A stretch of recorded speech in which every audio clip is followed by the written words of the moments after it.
A Face Like Glass by Frances Hardinge. Sophia picked it, if you couldn't tell. The small little synopsis for us to remember a little bit is: into a dark and distrustful world comes Neverfell, a little girl with no memory of her past and a face so terrifying to those around her that she must wear a mask at all times.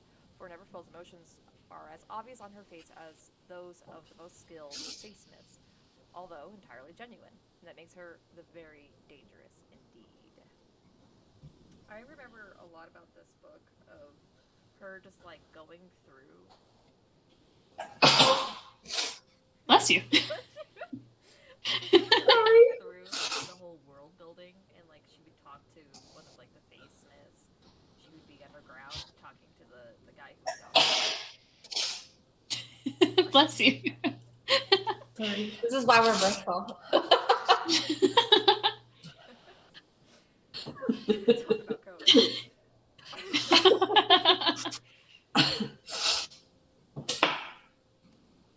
Got them all out, Mom? I'm good. I'm sorry. This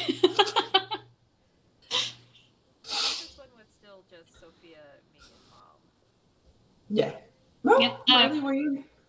Nope, I joined for the one after that. Oh, okay. I barely remember this one, to be honest. Now that you read the synopsis, I'm remembering some of it. And there was a lot of tunnels, right? Yeah.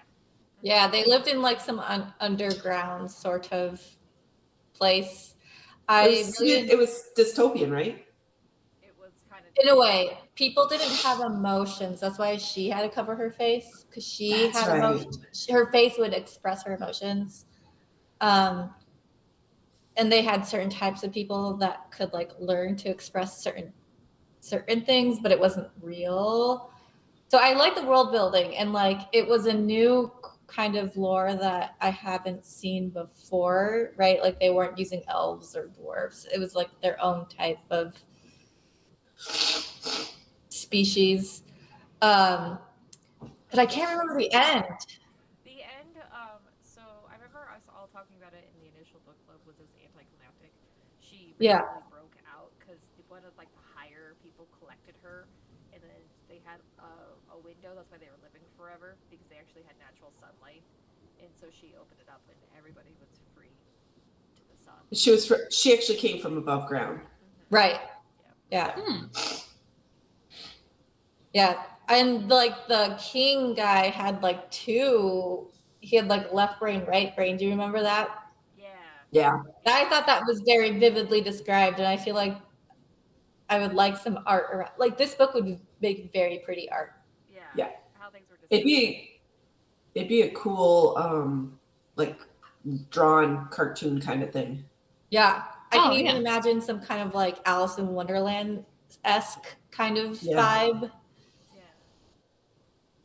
Yeah, like very through the looking glass almost too, because she was while she was doing it.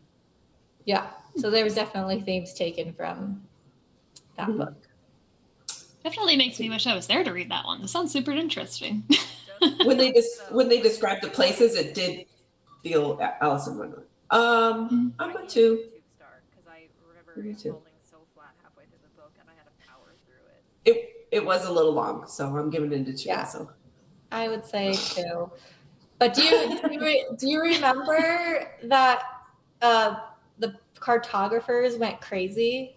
I thought that was a little funny. I thought they went crazy because they were going through the same holes, and they knew that there was other tunnels, but they couldn't find the tunnels, so they just started getting in their head of like, there's more tunnels, man.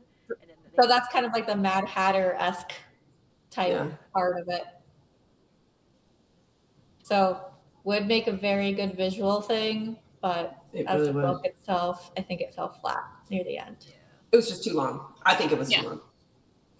Maybe like just needed to be a bit shorter. Oh yeah. Sorry for my allergies. It's okay. That was a Face Like Glass. Thank you for joining us. Yay! Perfect. I love this. We're flying. Hell yeah. Let me go blow my nose. Take a pill while you're at it. And then